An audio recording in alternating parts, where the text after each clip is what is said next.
Hi, everybody. It's me, Mark, with Mark's Issues with Archie Comics. Today, I'm going to do the Friday Comic Book Challenge put out by Alan at Comic Collector Geek. He had a very awesome video for this challenge. He had major books from the Golden, Silver Age, and he even had some from the Modern Age. I also have a combination of Golden, Silver, Bronze, and Modern Age books. How about that? Mine were nowhere near what his were. You could probably sell his books if you wanted to and buy a house. You could probably sell my books and buy a fancy dinner.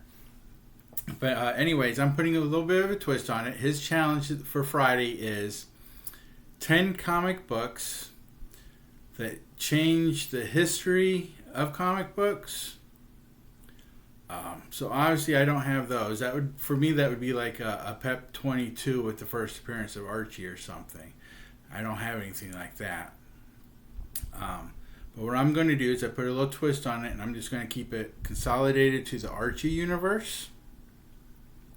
And I'm just going to show you 10 books that I think were groundbreaking for Archie. All right?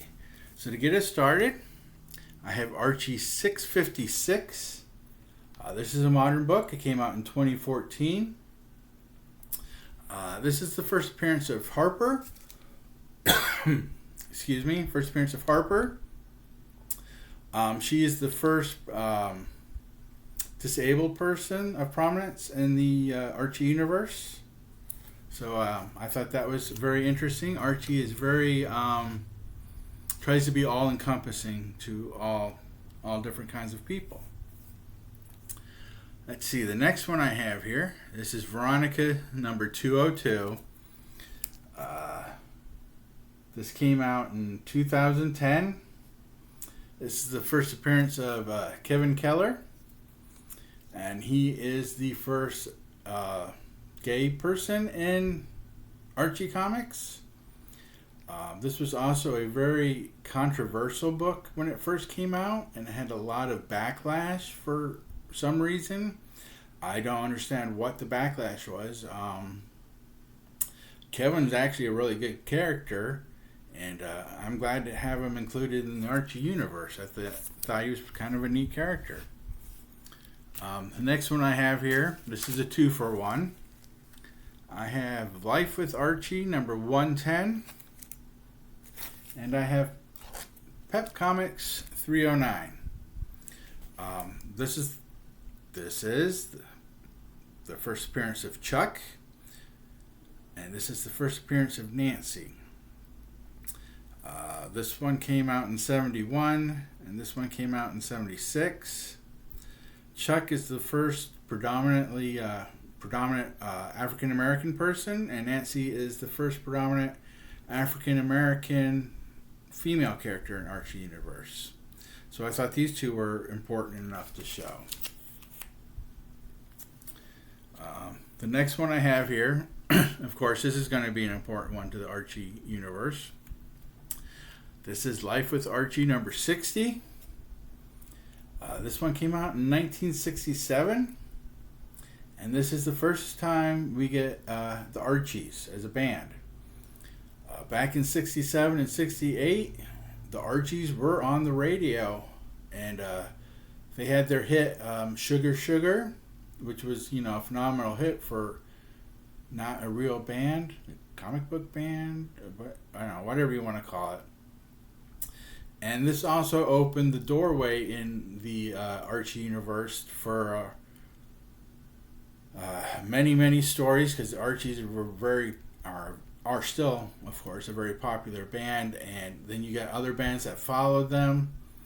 Archie was very heavy with the rock and roll, whether it be bubblegum rock or whatever you want to call it, but they were very prominent with the music.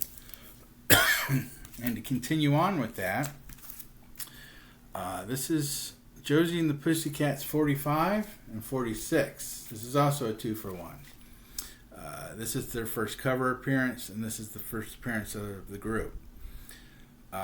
This is the first all-female band in the Archie universe. They became so popular that they even had their own cartoon run. And then they had a second series of cartoon runs where they went to outer space and they continued to play rock and roll. So you can't have one without the other. And then Archie came out with a lot more bands. They came out with that Wilkins Boy had Bingo and the Bongos. Madhouse had their Madhouse Glads. The Veronicas came out later. So there was lots of bands. The next books I'm getting into are the solo spin-offs that came from Archie's friends.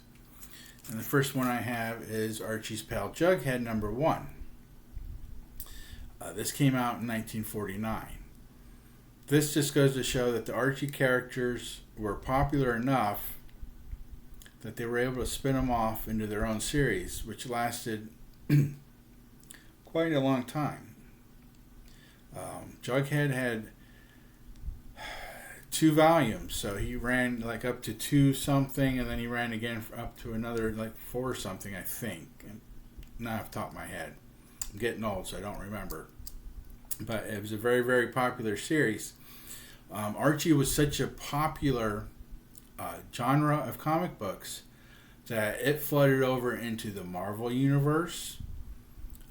With the teen humor there, you had Tilly the typist and Millie the model and Chili the chili model, and but anyway, I mean, you had Georgie.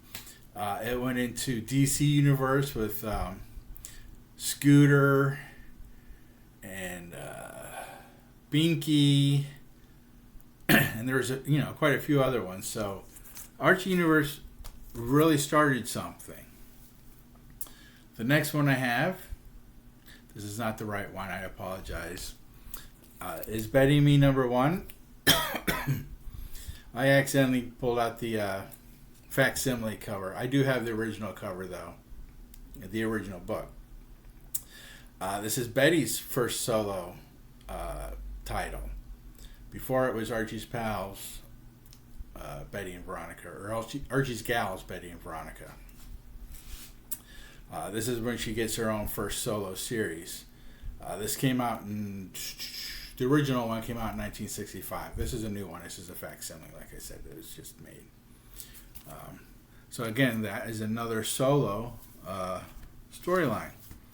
Later on, much later on, because this one came out in 1989, and that's Veronica. Veronica got her own spin-off. And it was international, because here's a little Spanish one, which is really cool. And this is it started out like Veronica in Paris, Veronica in Japan, Veronica in Hollywood, and then it just turned into Veronica because it was a popular run. And I think it went up to 112, 114 issues, and then it turned into Kevin Keller.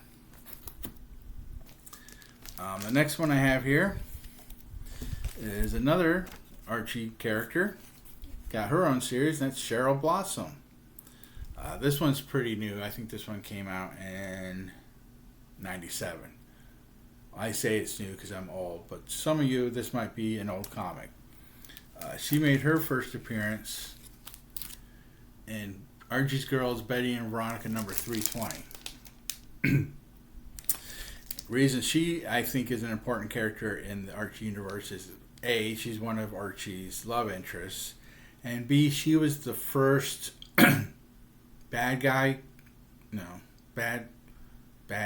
girl guy. I mean, in her first appearance, she's talking about taking her bikini top down at the beach, and everyone's just freaking out. So, and her brother also makes his first appearance in here, and he gets busted for having alcohol on the beach or something like that. I can't remember. I think that's what it was. And the last one I have here is Archie's rival Reggie #1. This one came out in 1950. It off and on again, but I mean, like, again, it went for quite a few issues, and it was international too, because I do have some from like Australia and stuff. But for even like someone like Reggie to get his own title, because you remember Reggie wasn't the liked very much. He wasn't very popular. He was always, well, as you can see, he was always messing with Archie and trying to steal Veronica, which is what he's doing perfectly right here on the cover. So again, this is his first solo book, and I thought that would be an important one to put in there. And that is my top 10 important Archie books that I have in my possession. If you would like to join, again, all you have to do is find something similar to like what I did or Alan did. If you're, have a super comic book collection, I believe Matt does one every week, and Chonko does one every week. Matt likes comics, and Chonko's Comics and Nerd Culture. And Chris does it every once in a while from Comic Book Pulls. And if you'd like to participate, just find 10 covers, do a hashtag Friday Comic Book Challenge, and every Friday there's a new challenge. So if you can't make it on this one because you don't think you have books that are good enough, I wasn't going to do it this week because I didn't think I had books that compared to what Alan had for his challenge. But there's always a way to make it your own response to the challenge like I did. So if you've made it this far, please like and subscribe. Go to Alan's channel, go to Matt's channel, go to Chonko's channel, go to Chris's channel. It's a fun way to do it. And like I said, if you look up hashtag Friday Comic Book Challenge, it'll show you a whole list of all the previous challenges and everyone that's doing this one. So thank you for watching. Remember, read your books and enjoy your books. That's all. Bye-bye.